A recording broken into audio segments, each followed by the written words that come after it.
Everyone counted on our quality of life sweeps and what we're going to be doing.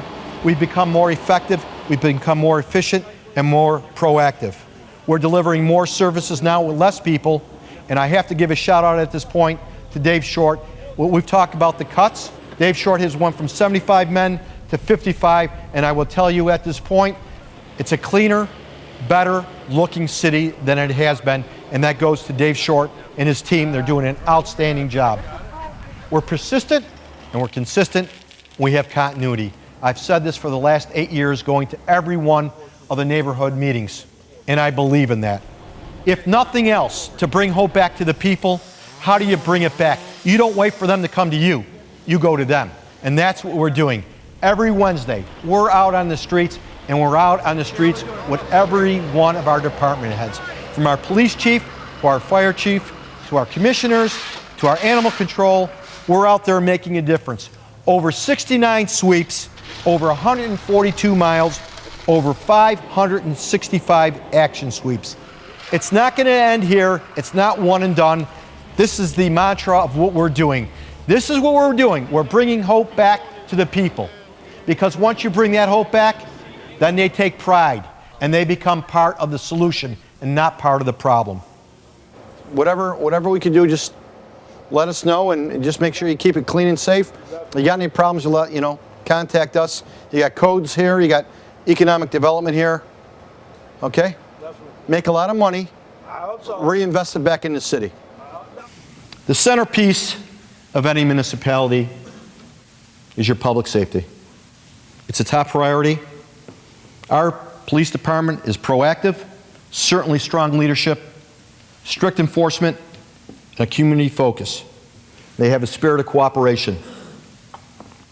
Chief Mark Williams did not have a honeymoon when he came in. He came in under the most severe circumstances that I think any leader could ever have. There were budget cuts. His staff was cut.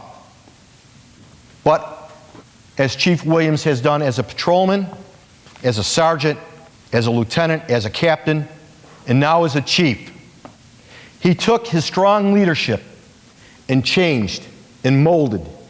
And now what we have at this point, we have a very proactive police department, and the facts speak for themselves. Violent crime, down.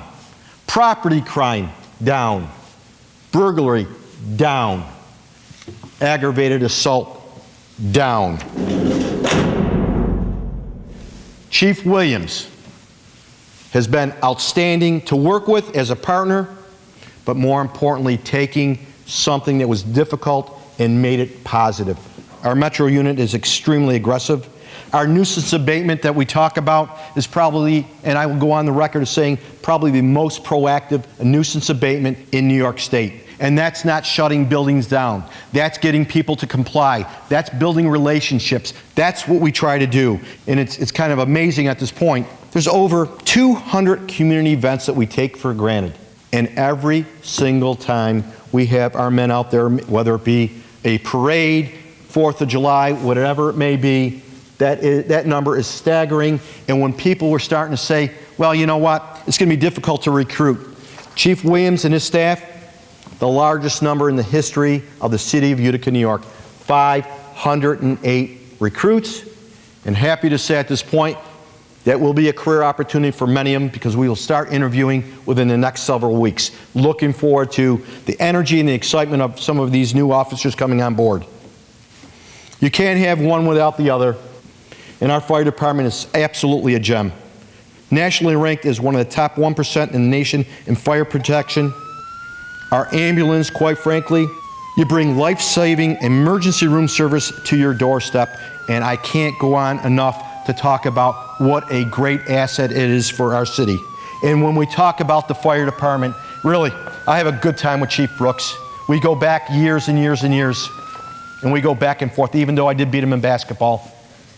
But here is a chief, under his leadership, codes, hazmat, extrication, and quite frankly, we have one of the finest, if not the best, training facilities that we train other firefighters throughout New York State to come to Utica, New York to get the best training at all possible, and that's under the direction of, again, our great chief, Russ Brooks.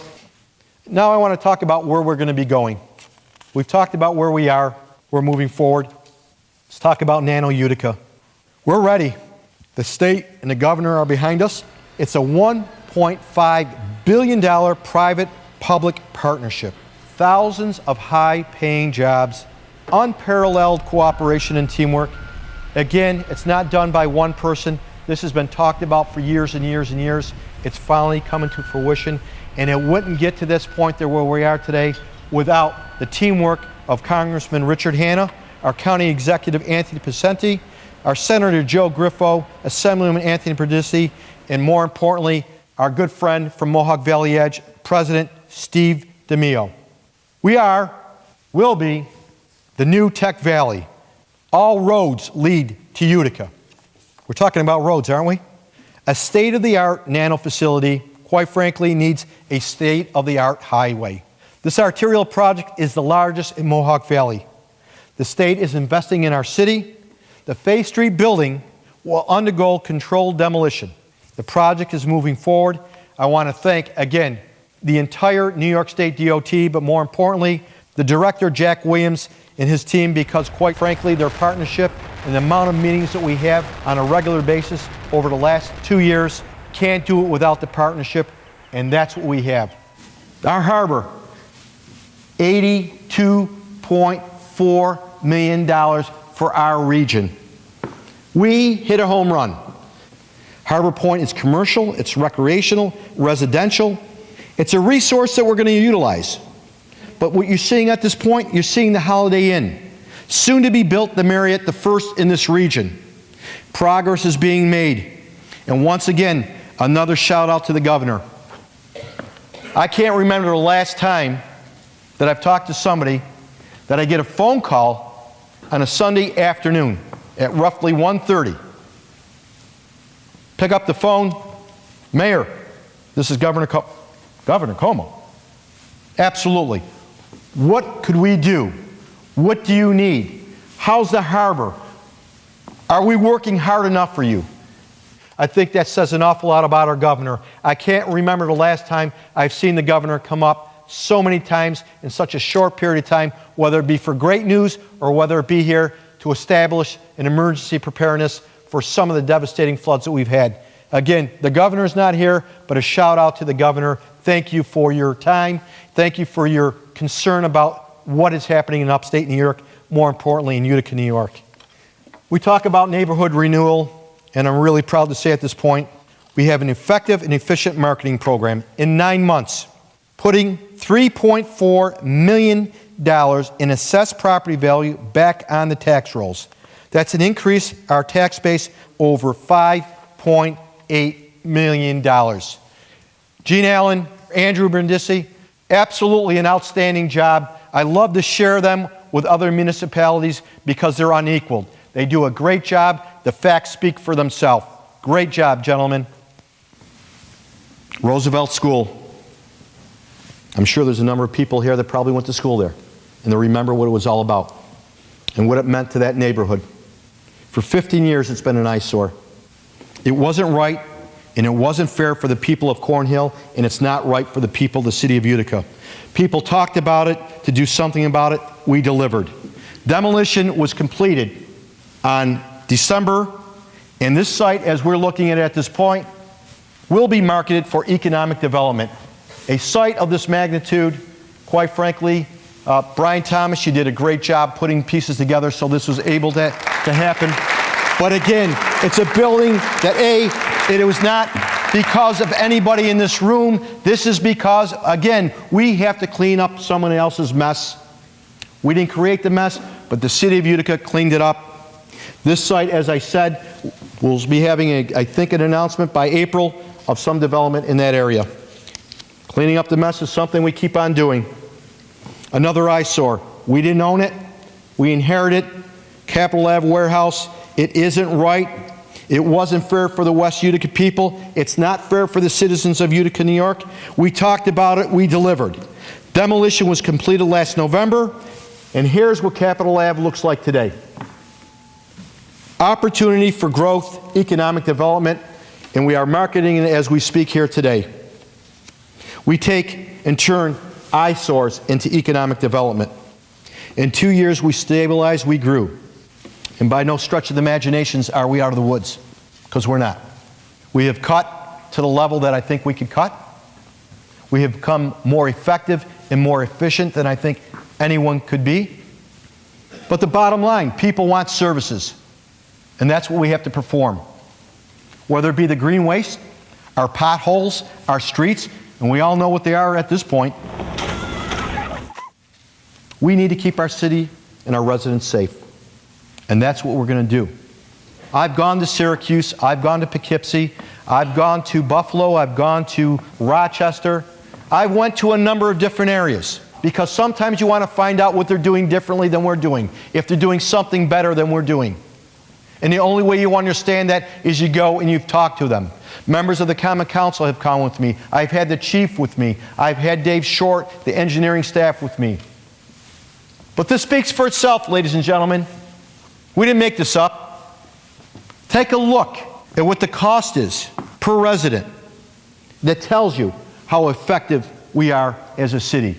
And again, that goes to the team of the administration. They do an outstanding job, but these are numbers, and these numbers don't lie. We are the most effective and efficient government that I've seen up there. I'm very proud of that, and we are going to continue to move.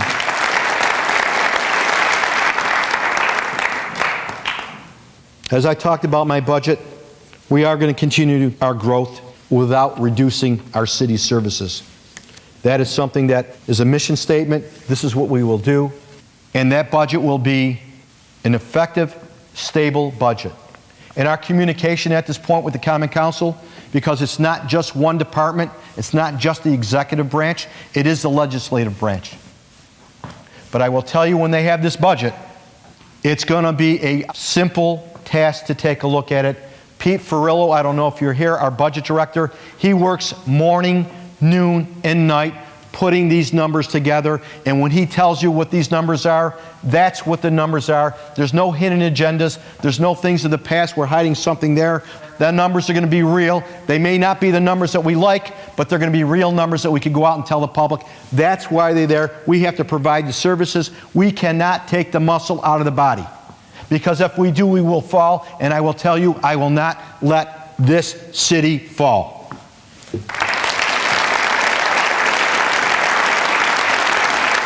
I want to take the opportunity at this point, because it's not one person that's going to make the difference. We all know that. It's a team effort. And I'm very fortunate to have an outstanding team. They put up with me morning, noon, and night. I'm pretty intense. I'm pretty passionate. But guess what? They're on board, and they're making a difference. But I wouldn't be where I am without my wife, Sue Palmieri.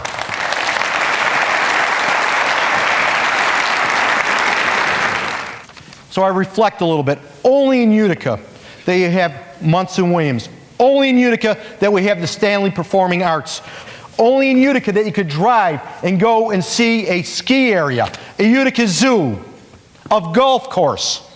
Only in Utica do we have worldwide companies, Masonic Cardiac Research, the Indian Corporation.